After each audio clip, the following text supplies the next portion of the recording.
السلام عليكم ورحمة الله وبركاته. ازيكم حبايبي؟ اخباركم ايه؟ عاملين ايه؟ كل سنة وانتم طيبين. بعد اسبوع رمضان ما كنتش بطلع. كان في كده ظروف. اللهم صل على النبي. فربنا نجانا ان شاء الله. هنتكلم ونقول هنعمل لكم اول ما جيت على القناة. هنعمل البسيسة طبعا انتوا عارفين انه بدقيق ذرة، والدقيق الذرة ده قالك مفيد جدا جدا برضو. من فترة للتانية تاكلوا الذرة مشوي والدقيق الذرة تعملوا بيه حاجات. هنمسك في الاول جبت نص كيلو دقيق ذرة. اللهم صل على سيدنا محمد. 3 كوبايات دقيق ذرة، كوباية دقيق عادي ابيض، كوباية زيت على سمنة، بيضتين، كيك شيف ده اللي طالع ب5 جنيه ده، وكوباية عصير برتقان، وكوباية سكر. هنعد تاني: ادي كوباية سكر، كوباية عصير برتقان، 3 دقيق ذرة، 1 دقيق عادي، القمح بتاعنا العادي. يبقى دي 4 كوبايات دقيق. هنعملها كبيرة علشان ولادي هنا ياكلوا منها. وادي كوباية زيت ومعلقتين سمنة على الوش اهو. يبقوا كده 1 2 3 4 5 6 7 كوبايات. 7 كوبايات. وده البشر بتاع البرتقان، ودي عصير البرتقانتين، بيضتين. وجبت كيك شيف اهو، بيقولك بيشد الكيكه. دي كيكه دي ذره كلنا طبعا عارفينها. الامهات زمان كان دايما تقولك هعمل لك بسيسه. البسيسه دي كانت حاجه كبيره قوي. كانت بتبقى طعمها ماليه البيت وماليه الشقه.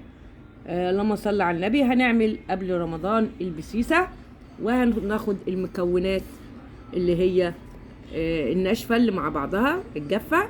هنحط دقيق الذره ده بتاعنا 3 كوبايات مع كوبايه عادي. وهنحط اللهم صل على سيدنا محمد. وهنجيب البيضتين مع الزيت مع السكر مع عصير البرتقال. وهنعمل قدامكم البسيسه.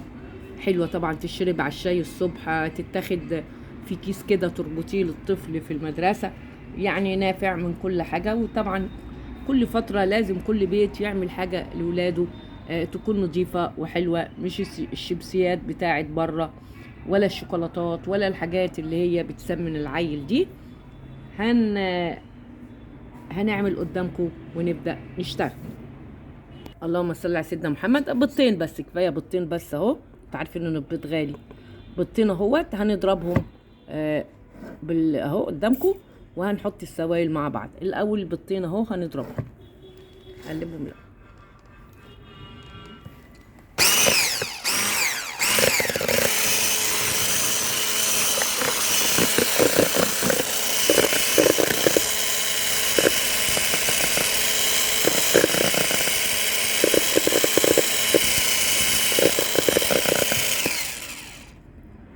معانا حبة فانيليا اهو، هنحطها على البيض عشان الزفارة. حبة صغيرين كده اهو بس.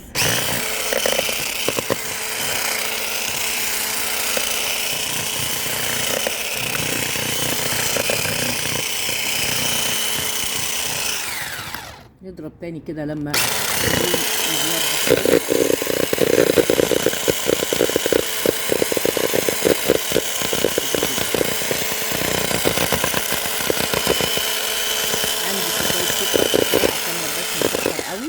كوباية سكر اهو. حطها يلا.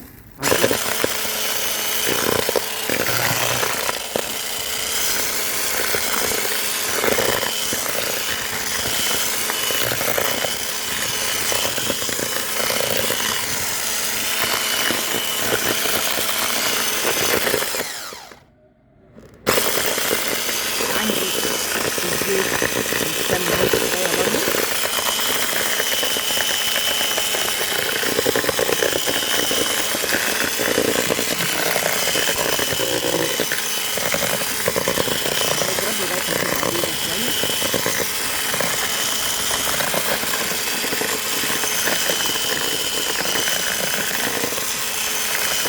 عندي بشر برتقال يلا.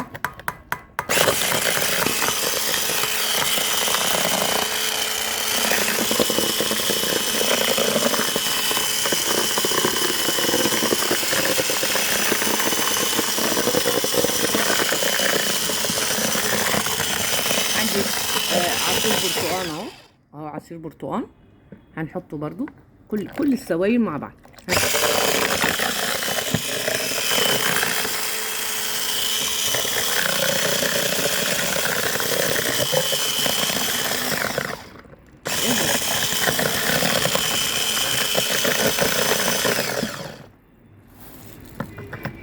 عندي حبة جوز هند، هنحط برضو جوز هند بيبقى زيادة في القيمة الغذائية. وما بتقطمي كده الكيكة تلاقي طبعا جوز الهند بيقرش معاكي، بيبقى طعمه جميل طبعا.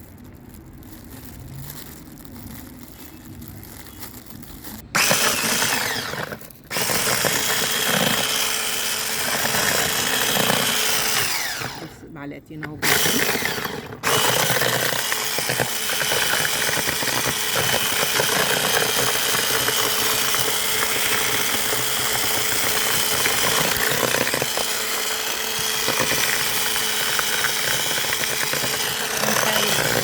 هنحط فيه بقى حبة حبة اهو.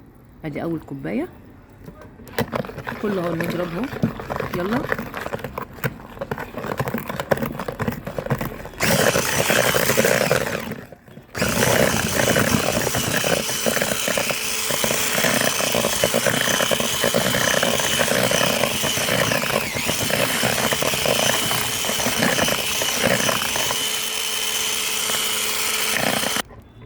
وطبعا نسيت حبة الملح اهو، صغيرين ازاي هنحطهم برضه هنا. هنحط بقى حبة حبة، هنحط الكوباية التانية يلا.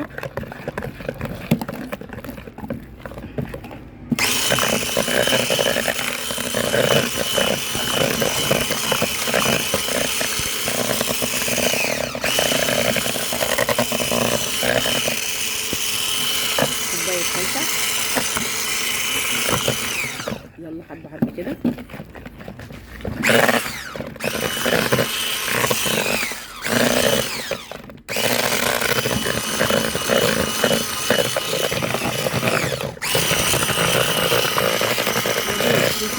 السوائل يا دوب هنحط حاجة خالص السوائل اهو.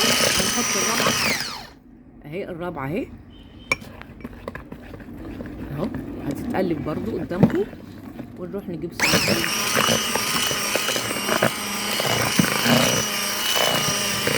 بصوا يا حبايبي اهو، بص بقى خالص. هقوم اجيب صينيتين، طبعا 4 كوبايات، يعتبروا 4 كوبايات دقيق وكوباية سكر يعني هيعملوا صينيتين مش صينية واحدة. اول ما اجيب الصواني واغلفها بالزيت والدقيق واجيبها. والعجين قدامكم اهو ما شاء الله، بصوا متجانس مع بعضه ازاي. اللهم صل على سيدنا محمد. بصوا يا ولاد، بعد ما خلصت ده كله نسيت الكيك شيف اهو، نسيته، كانت هتبوظ مني. هنحط كده ونضرب تاني، كنت ناسيها خالص.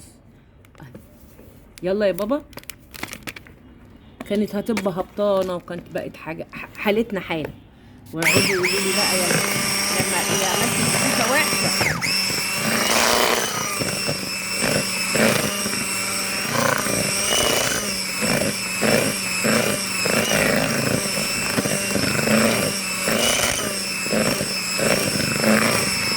يلا جبت صينيتين اهو القوالب اهي بتاعت الكيك العالي ده. هنعمل 2 اهو قدامكم اهو، انتوا جايباهم جداد اهو، قلبين صغيرين، ده صغيرين اهو، 1 و1.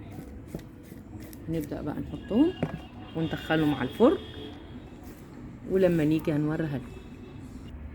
ايوه يا حبايبي اهو، عملت اهو، حطيت عليهم الشوكولاته وهدخلهم الفرن اهو. ما شاء الله، لازم تخبطي كده عشان تطلعي الهواء منها. والاخر احطهم في الفرن واطلعهم لكم واقطعهم، ونقول بالهناء والشفاء. اما اطلعهم هوريهولكم ما شاء الله.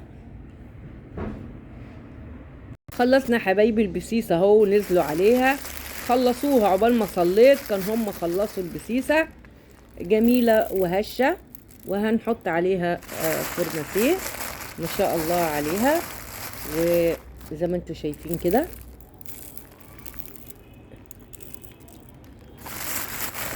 ما شاء الله. ادي البسيسه، ما رضيتش احط عليها حاجه عشان مسكره اكتر من كده ما تنفعش. اللهم صل على سيدنا محمد. رشيت عليها اللي هم بيحبوه ده.